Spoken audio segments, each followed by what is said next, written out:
రాష్ట్రంలో రేవంత్ రెడ్డి పాలన గురించి కొత్తగా చెప్పుకోవాల్సిన అవసరం ఏం లేదు. రాష్ట్ర ప్రజలే రోజు రోజుకు మారిపోతూ ఉన్నారు. రేవంత్ పాలన గురించి బయటకు చెప్తానే ఉన్నారు. ఏం జరుగుతుంది, ఏం జరగబోతుంది అనే విషయాలు. ఇక 3 రోజులున్న అపాయింట్మెంట్ ఇయ్యలే. ఎవరికి ఇయ్యలేదు? 3 రోజులున్న అపాయింట్మెంట్ మన రేవంత్ సార్కి ఇయ్యలేదంట. ఎవరు? కాంగ్రెస్, మన రాహుల్ గాంధీ.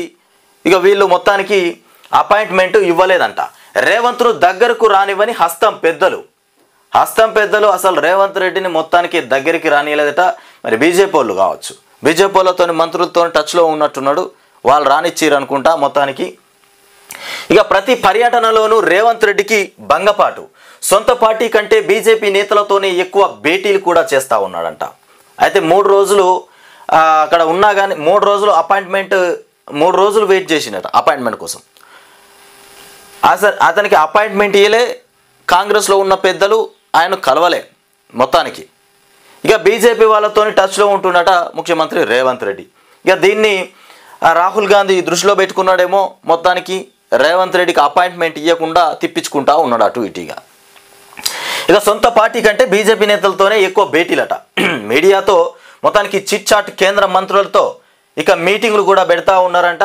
డిప్యూటీ సీఎం మంత్రులను కూడా కలుస్తున్న సోనియా రాహుల్. డిప్యూటీ సీఎం మంత్రులను కలుస్తున్నటువంటి సోనియా రాహుల్.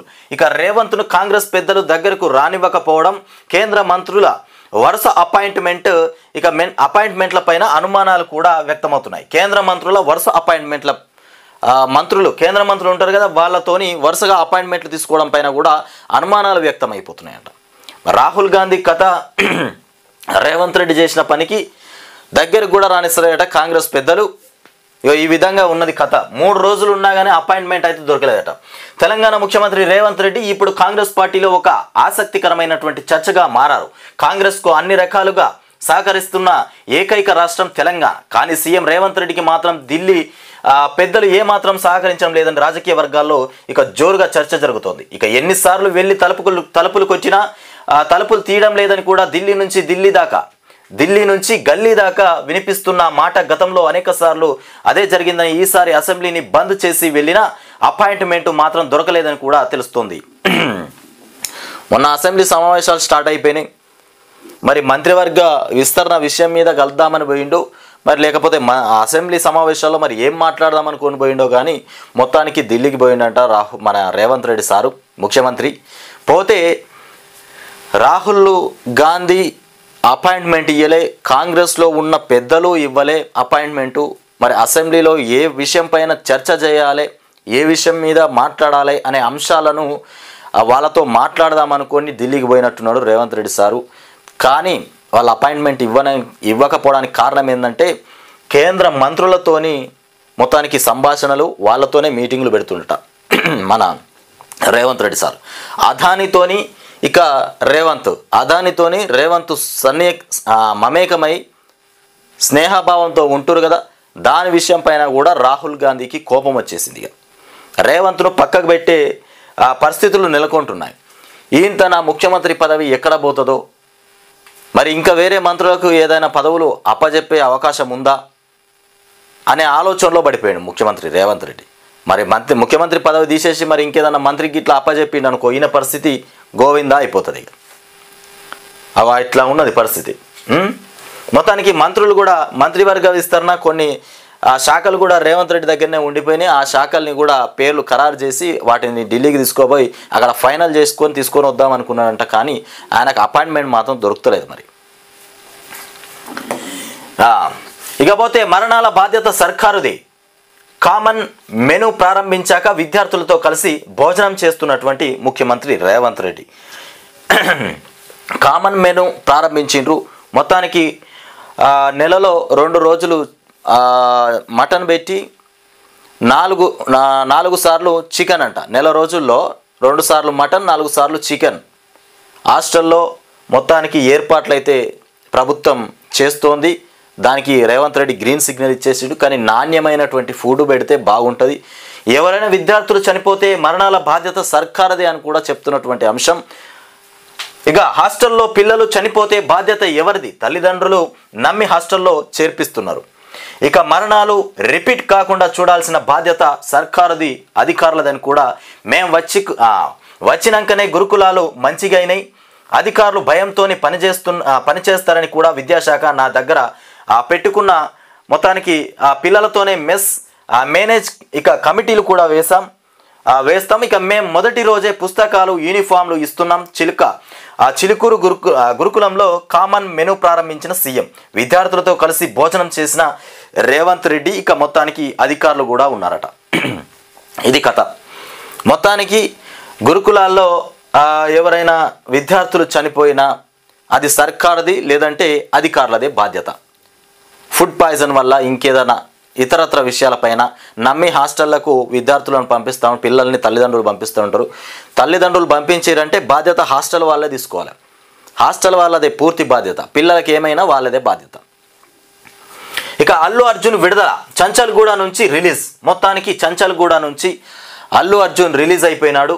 ఇక సినీ రాజకీయ ప్రముఖుల పరామర్శ. కొంతమంది ఇక్కడ అల్లు అర్జున్ బయటికి రాగానే సినీ రాజకీయ ప్రముఖులు కూడా పరామర్శ అందజేస్తున్నటువంటి అంశం మనం ఇక్కడ విజువల్స్లో చూస్తాం. అభిమాని ఆత్మహత్యాయత్నంకు పాల్పడ్డాడంట.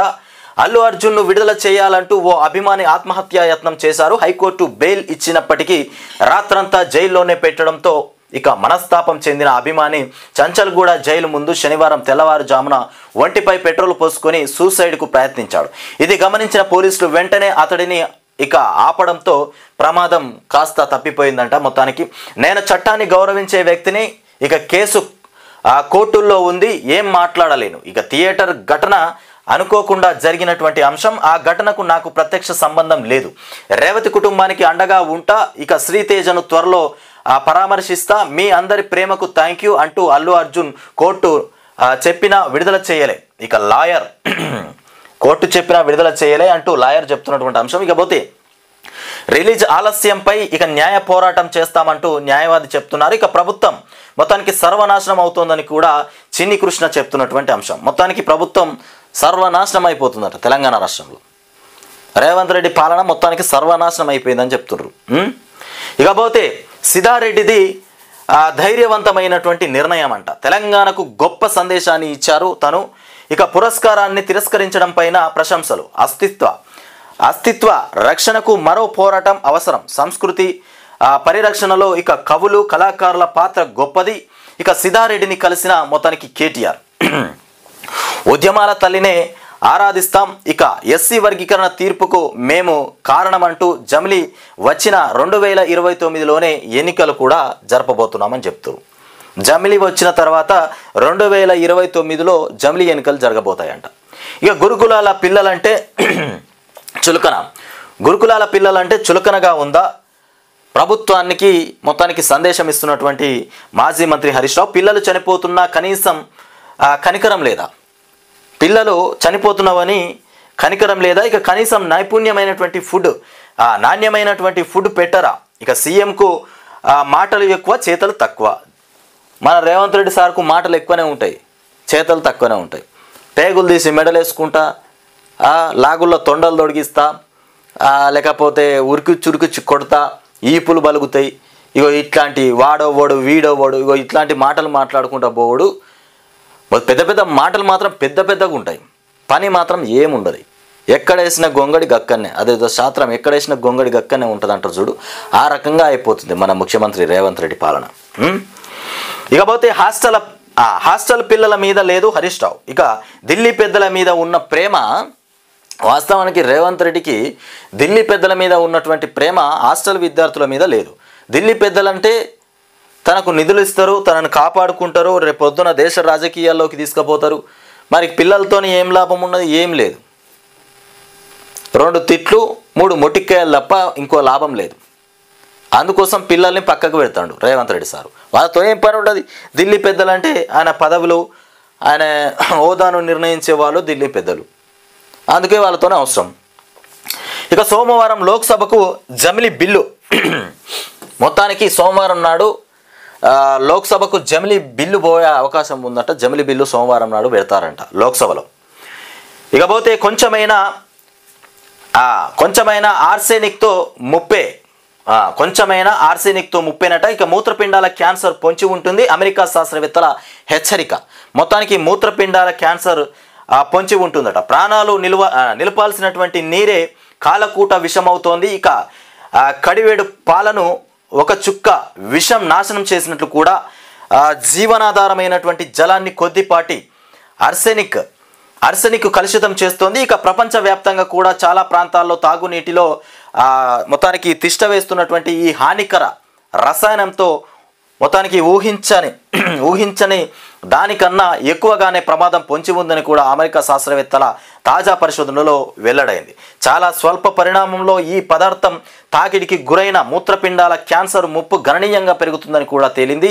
దీని తీవ్రతకు చెక్ పెట్టకుంటే అనేక ఆరోగ్య సమస్యలు తప్పవని కూడా పరిశోధకులు హెచ్చరిక జారీ చేశారు. మొత్తానికి ఆర్సెనిక్తో ముప్పు, ఇది నీళ్ళల్లో ఉండేటువంటి ఒక బ్యాక్టీరియా లాంటిది అన్నట్టు. ఈ ఆర్సెనిక్ అనేది ఈ నీళ్లు తాగడం, ఈ ఆర్సెనిక్ ఉన్నటువంటి నీళ్లు తాగితే అది మూత్రపిండాలను తాకగానే మూత్రపిండాలు చెడిపోయేటువంటి అవకాశం ఉంది. మొత్తానికి శాస్త్రవేత్తలు తెలిపినటువంటి అంశం. ఇక అమెరికా శాస్త్రవేత్తలు మొత్తానికి హెచ్చరిక జారీ చేసేది దీని విషయం పైన. ఇక సంక్షేమ వసతి గృహాలు, ఇక మహిళా నైపుణ్య కేంద్రాలు. సంక్షేమ వసతి గృహాలంట మొత్తానికి మహిళా నైపుణ్య కేంద్రాలు మొత్తానికి రాష్ట్రంలో విద్యార్థుల పట్ల, ఇటు మహిళల పట్ల, మహిళా నైపుణ్య కేంద్రాల పట్ల రేవంత్ రెడ్డి మొత్తానికి ముమ్మరమైనటువంటి చర్యలు తీసుకుంటామని చెప్తుండు. విద్యార్థులతో కలిసి భోజనం చేస్తుండు. ఓ పిల్లోడితో ముచ్చట కూడా పెడతాడు, ఏదో విషయం మాట్లాడుతూ ఉన్నాడు. మరి కేసీఆర్ వచ్చినప్పుడు ఫుడ్ బాగుందా, మరి ఇప్పుడు నేను వచ్చినాక మంచిగా ఉందా అని అడుగుతున్నట్టున్నాడు. అదే అడుగుతాడు, ఇంకేం అడుగుతాడు. మరి గత ప్రభుత్వం ఎట్లా పెట్టింది భోజనం, మరి మేము వచ్చిన తర్వాత భోజనం ఎట్లా ఉంది. ఇవాళ రేవంత్ రెడ్డి వచ్చిన సందర్భంగా పిల్లోడికి లడ్డు కూడా పెట్టినట్టున్నారు. ఇది రోజు ఉండదు, ఇవాళ ఒకటే రోజు ఉంటుంది. అది చూపెట్టా లడ్డు, ఇగో చూడు. ఇవాళ రేవంత్ రెడ్డి వచ్చిండు శుభపరిణామం సందర్భంగా. పిల్లోడికో లడ్డు, రేవంత్ సార్కో లడ్డు, ముఖ్యమంత్రికి, ఆ పక్కకు ఇంకా మిగతా అధికారులకు కూడా లడ్డూలు పెట్టిరు. మరి ఇది ప్రతిరోజు ఉంటుందా లడ్డూల భోజనం, మరి ఇలా ఒకటే రోజు తెలియదు. ఇక చిలుకూరులో సహా పంక్తి భోజనం చేస్తూ విద్యార్థులతో ముచ్చటిస్తున్న సీఎం రేవంత్ రెడ్డి. అది లడ్డే, ముమ్మాటికి అది లడ్డు కాదనుకున్నారు, లడ్డే అది. ఇకపోతే ఆ దిశగా తీర్చిదిద్దుతాం, తెలంగాణ విద్యార్థులను దేశ సంపదగా మారుస్తామని కూడా చెప్తున్నటువంటి అంశం. తెలంగాణ విద్యార్థులను దేశానికి ఒక సంపదలాగా మారుస్తామని చెప్తుండు ఎవరు, మన రేవంత్ రెడ్డి సారు. ఇక కామన్ డైట్ ప్రారంభోత్సవంలో ముఖ్యమంత్రి రేవంత్ రెడ్డి. మొత్తానికి డైట్ ప్రారంభోత్సవం జరిగింది, దాంట్లో రేవంత్ రెడ్డి పాల్గొన్నారు. తెలంగాణ విద్యార్థులను మొత్తానికి దేశ సంపదగా మార్చేందుకు చర్యలు చేపట్టాం. రాష్ట్రంలోని 3,900 సంక్షేమ వసతి గృహాల్లో చదువుకుంటున్న విద్యార్థుల్లో నైపుణ్యాలను ఇక వెలికి తీస్తాం. ఈ 3,900 సంక్షేమ వసతి గృహాల్లో చదువుకుంటున్నటువంటి విద్యార్థులను మొత్తానికి నైపుణ్యాన్ని, వాళ్ళ తెలివితేటల్ని మొత్తానికి వెలికి తీస్తామని చెప్తుండు. వాళ్ళ తెలివితేటలు వాళ్ళకు ఉంటాయి, నువ్వు బయటకు తీయాల్సిన అవసరం ఏం లేదు, వాళ్ళు మంచిగా చదువుకుంటారు. భోజనం చక్కగా పెడితే సరిపోతుంది. భోజనం చక్కగా పెట్టి అక్కడ ఉన్నటువంటి ఉపాధ్యాయులు ఎవరైతే ఉన్నారో, చదువు బోధించే అధ్యాపకులు ఎవరైతే ఉన్నారో ఉపాధ్యాయులు, వాళ్లకు మంచిగా చదువు చెప్పురు, పిల్లలకు జర మంచిగా శ్రద్ధతోని పాఠాలు చెప్పి ఆరోగ్యకరమైనటువంటి ఆహారం ఇవ్వమని చెప్పండి, సరిపోతుంది. ఆ పిల్లలు వాళ్ళు చదువుకుంటారు, బుద్ధిగా వెలికి తీసి ప్రపంచానికి చాటి చెప్పాలి, ఇవన్నీ చేయాలి అని చెప్తాను. కానీ ఇవన్నీ మాటల వరకు కాదు, చేతల వరకు పోవాలి. మాటల వరకే పోవడం కాదు, చేతల వరకు పోవాలి పనులు. ఇకపోతే విద్యార్థులు ప్రభుత్వ పాఠశాలలు వసతి గృహాల్లోనే చదువుకునేలా ఇక కార్యాచరణ రూపొందించనున్నాం అని సీఎం రేవంత్ రెడ్డి తెలిపారు. వసతి గృహాల్లో పిల్లల కోసం కామన్ డైట్ పథకాన్ని కూడా హైదరాబాద్ శివారు చిలుకూరులోని సాంఘిక సంక్షేమ వసతి గృహంలో సీఎం మొత్తానికి శనివారం నాడు ప్రారంభించారు. ఇకపోతే గురుకులాల్లో సందడి, రాష్ట్ర వ్యాప్తంగా పండగల కామన్ డైట్ ప్రారంభోత్సవాలు. విద్యార్థులు తల్లిదండ్రులతో కలిసి ఇక భోజనాలు చేసినటువంటి మంత్రులు, ఎమ్మెల్యేలు.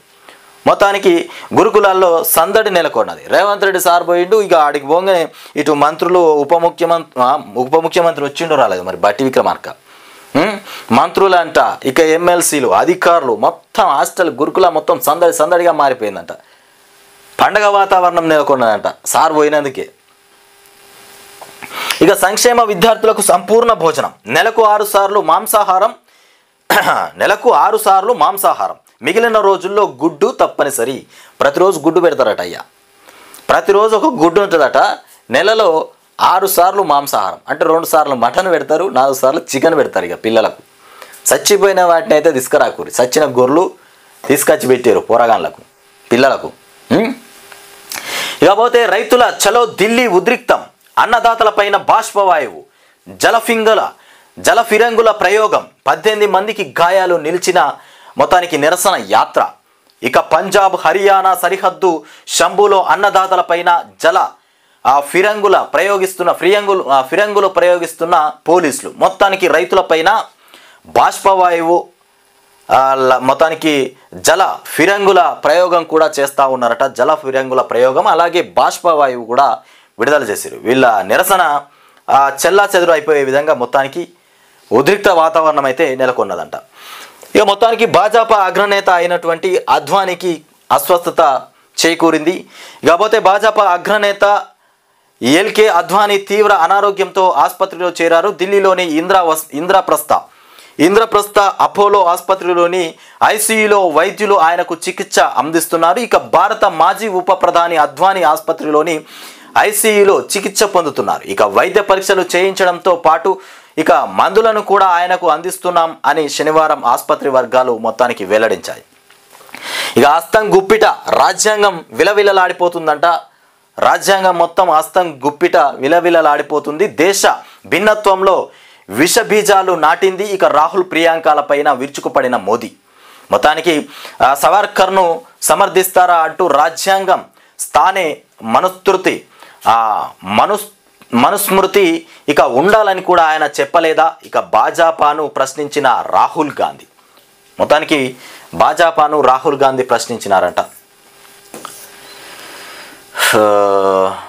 అక్కడనేమో ఇటు రాహుల్ గాంధీ భాజపాను ప్రశ్నిస్తాడు, నరేంద్ర మోడీ రాహుల్ పైన విరుచుకుపడతాడు, ప్రియాంక పైన రాహుల్ మీద.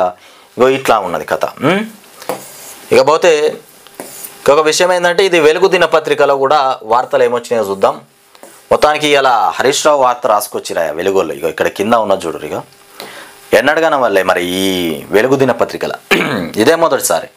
నాకైతే చాలా రోజులు ఈ ఫ్రంట్ పేజీలో మాజీ మంత్రి హరీష్ రావు ఫోటో మాత్రం ఎప్పుడు కనబడలే, ఇవాళనే వేసుకొచ్చారు. మరి ఏం ఏం జిమ్మికి చేయబోతున్నారో మరి. మొత్తానికైతే మొదటి పేజీలో వేసుకొచ్చారు వార్త. ఇక శనివారం నిమ్స్లో చికిత్స పొందుతున్న స్టూడెంట్ను పరామర్శిస్తున్నటువంటి హరీష్ రావు, ఇక మేం నిలదీస్తేనే ప్రభుత్వం కళ్ళు తెరిచింది. ఇక సీఎం రేవంత్ గురుకులాల విజిట్ పైన హరీష్ రావు కామెంట్ చేశారు. ఇక వికారాబాద్ గురుకుల విద్యార్థిని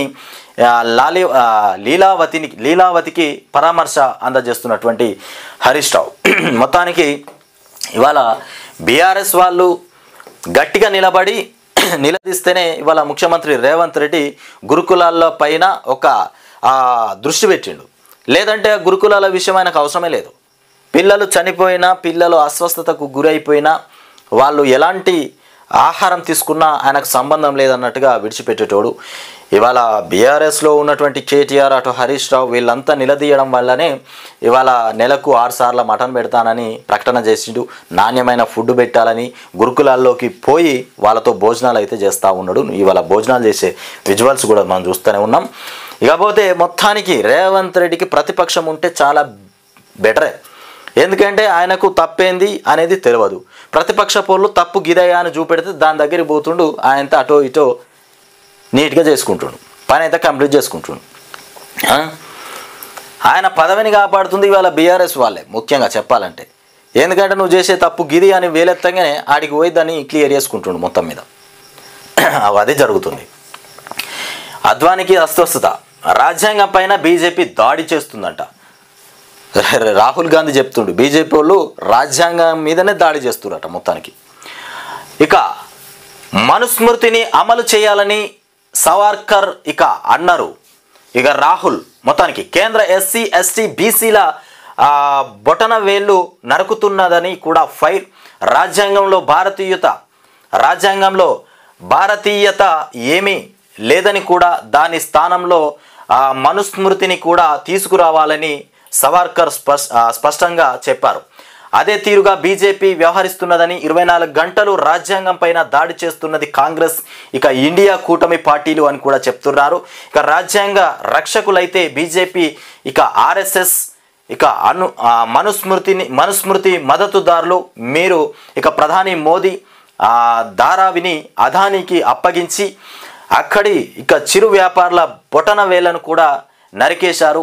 ఇక అగ్నివీర్, ఇక స్కీమ్, పేపర్ లీకేజీలతో యువత మద్దతు ధర కోసం కొట్లాడుతుంటే ఇక టియర్ గ్యాస్ ప్రయోగించి రైతుల లెటరల్ ఎంట్రీ ద్వారా మొత్తానికి ఎస్సీ ఎస్టీ ఓబీసీల బొటన వేలను కూడా నరికేశారని చెప్తున్నటువంటి అంశం. ఈ విధంగా రాహుల్ గాంధీ మాట్లాడుతుండు. ఇకపోతే ఇక్కడ మోదీ చెప్తుండు, కాంగ్రెస్ వాళ్ళ కథ మోదీ చెప్తాండి పక్కకు. కాంగ్రెస్తో దేశానికి తీరని నష్టం ఉందట. ఇక్కడ రాజ్యాంగం పైన బీజేపీ దాడి చేస్తుందంటే కాంగ్రెస్తోని దేశానికి తీరని నష్టం ఉందని మోదీ చెప్తున్నటువంటి అంశం. ఇక నెహ్రూ సొంత రాజ్యాంగాన్ని నడిపారు. నెహ్రూ సొంత రాజ్యాంగాన్ని నడిపారు. ఇక దొంగచాటుగా కాన్స్టిట్యూషన్ను సవరించాలని కూడా ఫైర్ చేస్తున్నటువంటి అంశం. దేశంలో 55 ఏండ్ల పాటు ఒకే కుటుంబం అధికారంలో ఉన్నది. ఆ సమయంలో దేశానికి తీరని నష్టం జరిగింది. ఎమర్జెన్సీ అనేది ఓ చీకటి అధ్యాయం. ఇకపోతే ఆ మచ్చను కాంగ్రెస్ ఎన్నటికీ చరిపేసుకోలేదు. ఇక స్వతంత్ర అనంతరం కొందరు స్వార్థపరుల వల్ల ఇక దేశ ప్రజలు అనేక కష్టాలు పడ్డారు. ఇక బానిస మనస్తత్వంతో ఉన్న వాళ్ళు దేశాభివృద్ధికి ఆటంకం కలిగించారు. నెహ్రూ సొంత రాజ్యాంగాన్ని నడిపారు. ఇక దొంగచాటుగా రాజ్యాంగ సవరణలు చేశారు. ప్రజల్లో విషబీజాలు నాటుతూ ఇక దేశ ఐక్యతను కూడా దెబ్బతీశారు. రాజ్యాంగాన్ని కూనీ చేసేందుకు కూడా కాంగ్రెస్ ప్రయత్నించింది అంటూ రాజ్యాంగ ఔన్నత్యాన్ని కూడా దెబ్బతీసిందని చెప్తున్నటువంటి అంశం. ఇది ఇట్లా ఉంటే ఇక ఆమ్దాని పెరిగిన అడ్డగోలు ఖర్చు అంట. రాష్ట్రంలో ఆమ్దాని మస్తుగా పెరిగిందట. అట్లానే అడ్డగోలుగా ఖర్చు కూడా పెరిగిపోతుంది అంటారు. గత 10 ఏళ్లలో భారీగా నిధుల దుర్వినియోగం, ఉపయోగం లేని ప్రాజెక్టులకు లక్షల కోట్ల ఖర్చు. ఇక ఆర్బీఐ రిపోర్టు పరిశీలనలో వెల్లడి చేసినటువంటి అంశాలు. ఇక ప్రజలపై పన్నుల భారం పెంచి రాబడి పెంపు, సొంత ఆదాయం ఇక సరిపోక మొత్తానికి ఇబ్బడి ముబ్బడిగా అప్పులు చేస్తున్నారట. ఫలితంగా రూపాయలు 50,000 కోట్లకు చేరినటువంటి ద్రవ్య లోటు అంటూ మనం ఇక్కడ చూస్తున్నటువంటి అంశం. 2014-15లో 29,000 కోట్లు రాష్ట్ర ఆదాయం ఉంటే ఇక 2023-24 నాటికి 1,31,000 కోట్లు వచ్చిందంట. ఇది కథ. ఆమ్దాని పెరిగినా అడ్డగోలు ఖర్చు పెడతా ఉన్నారు. 14-15లో ఇంత ఆదాయం వస్తే ఇక 23-24లో ఇంత ఆదాయం వచ్చింది. 1,31,000 కోట్ల ఆదాయం వచ్చింది. ఇంత ఆదాయం వచ్చినా కానీ ఖర్చులు కూడా అడ్డగోలుగానే ఉంటున్నాయట. తెలంగాణ ఏర్పడిన తర్వాత 10 ఏళ్లలో రాష్ట్ర సొంత ఆదాయం గణనీయంగా పెరిగింది. ప్రజలపైన పన్నుల భారం మోపి ఇక రాబడి పెంచిన గత బీఆర్ఎస్ ప్రభుత్వం నిధులను మాత్రం దుర్వినియోగం చేసింది. ఉపయోగం లేనటువంటి ప్రాజెక్టులపై అడ్డగోలుగా లక్షల కోట్లు ఖర్చు చేసింది. సొంత ఆదాయం సరిపోక ఇక ఇబ్బడి ముబ్బడిగా అప్పులు చేసి వాటికే పెట్టింది. ఇక ఫలితంగా రాష్ట్రం అప్పుల్లో కూరుకుపోగా ద్రవ్యలోటు ఇక 10 ఏళ్లలో గణనీయంగా పెరిగింది. ఇటీవల ఆర్బీఐ రిలీజ్ చేసినటువంటి గణాంకాలను పరిశీలిస్తే ఇదే స్పష్టమవుతున్నది. మొత్తానికి గత సర్కారు అడ్డగోలుగా అప్పులు చేసిందని చెప్తున్నారు. మరి వీళ్ళు కూడా చేసిరు. ఇప్పుడు వీళ్ళు కూడా ఆర్బీఐ నుండి 15,000 కోట్లు ఏమో తీసుకొచ్చారంట. ఆర్బీఐ నుండి కాంగ్రెస్ వాళ్ళు ఏది గెలిచిన తర్వాత 4 నెలల్లోనే 4 నెలల్లోనే తీసుకొచ్చారట. 2029లోనే జమిలీ ఎన్నికలు. మొత్తానికి ఇవాళే జమిలీ ఎన్నికలు వచ్చినా ఒకవేళ జమిలీ ఎన్నికలు వచ్చినా జరిగేది మాత్రం 2029లోనే జరుగుతాయట ఎన్నికలు. ఒకవేళ జమిలీ ఎన్నికలు బిల్ పాస్ అయిపోయినా కానీ 2029లోనే ఎన్నికలు జరుపుతారంట. ఇక ఇవాళ రేపు గ్రూప్ 2 ఎగ్జామ్స్ జరగబోతాయి. ఇవాళ రేపు 2 రోజులు గ్రూప్ 2 ఎగ్జామ్స్. ఇక ఆర్బిట్రేషన్ సెంటర్ ట్రస్టీగా మొత్తానికి జస్టిస్ సుదర్శన్ రెడ్డి హైదరాబాద్లోని అంతర్జాతీయ ఆర్బిట్రేషన్ ట్రస్టీ పదవికి విశ్రాంత జస్టిస్ లావు నాగేశ్వరరావు రాజీనామా చేశారు. ఇక నూతన ట్రస్టీగా సుప్రీంకోర్టు ఇక మాజీ న్యాయమూర్తి అయినటువంటి జస్టిస్ బి సుదర్శన్ రెడ్డి బాధ్యతలు కూడా చేపట్టారంట. ఇకపోతే ఓపెన్ ఏఐ విజ్లో మొత్తానికి బ్లోయర్ అనుమానాస్పద మృతి అంటూ వార్త. ఇకపోతే రేవతి కుటుంబానికి అండగా ఉంటానంటూ మన అల్లు అర్జున్ చెప్తున్నటువంటి అంశం. ఇక విద్యుత్ ఎంక్వైరీ కమిషన్ రిపోర్టు పైన సైలెన్స్ అంట. ఇకపోతే ప్రభుత్వానికి నెలన్నర కింద నివేదిక ఇచ్చిన కమిషన్ ఇక యాక్షన్ ఎప్పుడు అన్న దానిపైన చర్చ కొనసాగుతుందట. గత బీఆర్ఎస్ పాలనలో విద్యుత్ కొనుగోలు ప్లాంట్ల నిర్మాణంలో అవకతవకలు ఇక నిగ్గు తేల్చకుండా మార్చి 14న జ్యుడిషియల్ కమిషన్ వేసినటువంటి ప్రభుత్వం.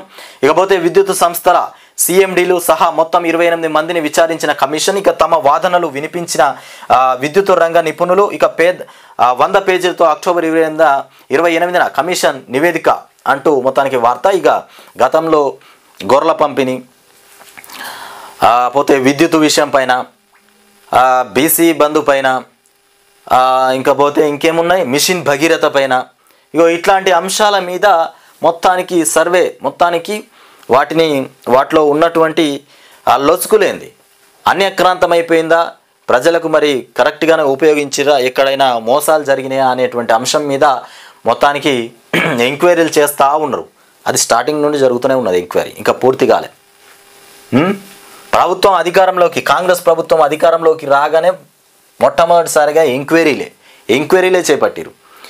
దీని మీద ఎంక్వైరీ, దాని మీద ఎంక్వైరీ, దీని మీద చర్యలు, దాని మీద చర్యలు అనుకుంటా 2-3 నెలలు కాలం గడిపారు.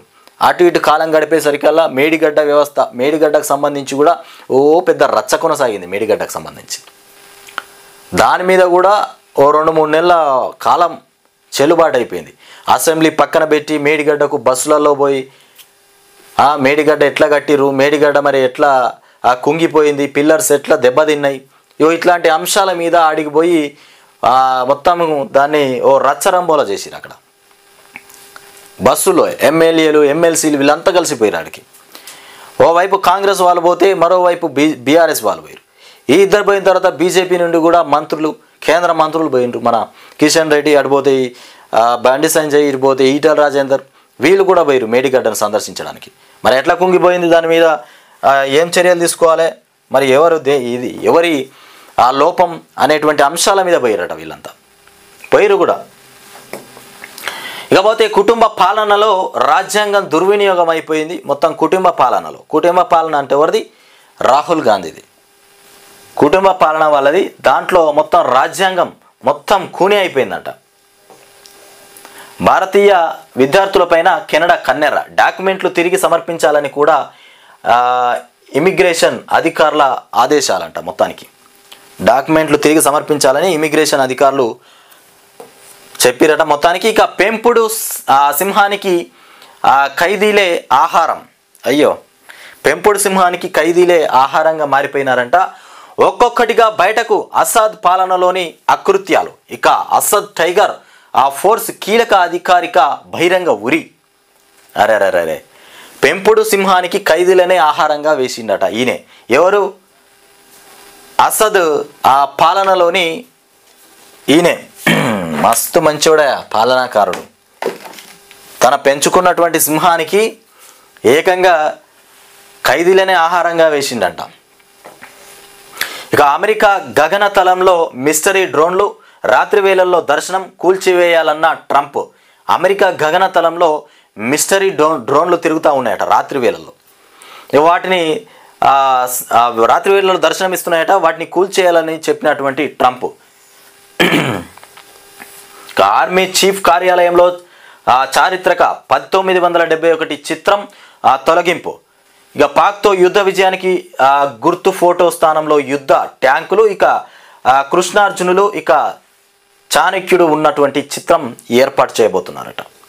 మొత్తానికి చారిత్రక 1971 చిత్రం తొలగించేసి ట్యాంకులు, కృష్ణార్జునులు, చాణక్యుడు ఉన్నటువంటి చిత్రాన్ని పెట్టబోతున్నారట. పాక్ యుద్ధ విజయానికి గుర్తుగా ఈ ఫోటోను పెట్టబోతున్నారు. మొత్తానికి భార్య వేధింపులకు మరో భర్త బలి. బెంగళూరులో పోలీసు ఆత్మహత్య. భార్య వేధింపులకే మరో భర్త బలి అయిపోయాడు.